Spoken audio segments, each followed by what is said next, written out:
You just walked into the kitchen for the third time in 10 minutes. You don't even want food. You just checked, like something might have changed since the last time you looked. You'd never admit that out loud, but almost everyone does it.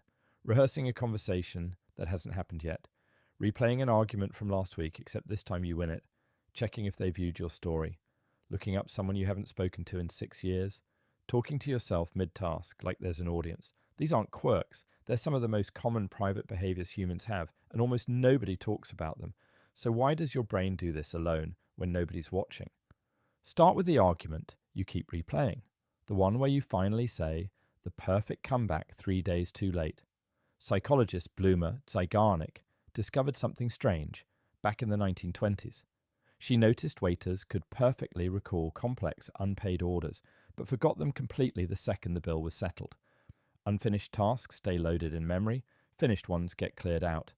An argument that ended badly is, to your brain, an unfinished task. No resolution, no closure, nothing settled. So it keeps running the scenario, searching for the version where it finally closes the loop. That's why the perfect comeback always arrives in the shower 2 days late. Your brain isn't done working on it. It never got the case closed signal it was waiting for. Now, the profile checking. The old acquaintance you look up for no clear reason. The story you check 3 times to see who watched it. Psychologist Leon Festinger explained this back in 1954 with something called social comparison theory.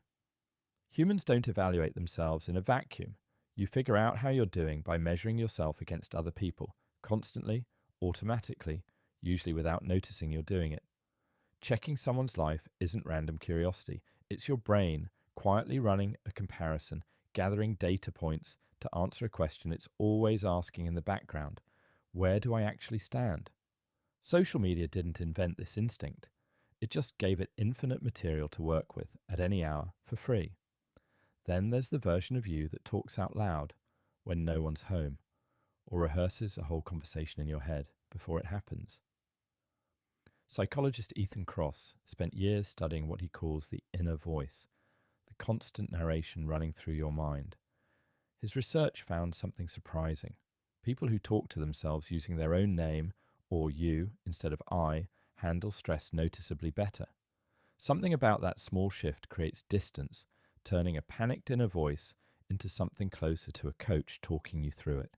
Rehearsing a hard conversation before it happens isn't anxiety malfunctioning.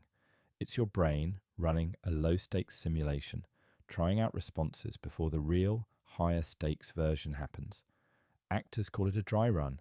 Your brain runs one automatically every single day for conversations that may never even happen. Here's what ties all of this together. None of these behaviors are signs that something's wrong with you. They're signs your brain is doing exactly what it evolved to do: resolve unfinished business, measure your standing against others, and rehearse before you perform. The only thing that changed is the stage. Ancient brains built these habits for tribes and campfires. Yours runs them through kitchens, phone screens, and imaginary arguments with people who have no idea they're in your head right now. So the next time you catch yourself checking a story for the 3rd time or delivering a perfect comeback to someone who isn't there, know what you're actually watching. Not a strange habit, just a very old brain quietly finishing tasks it never got to close.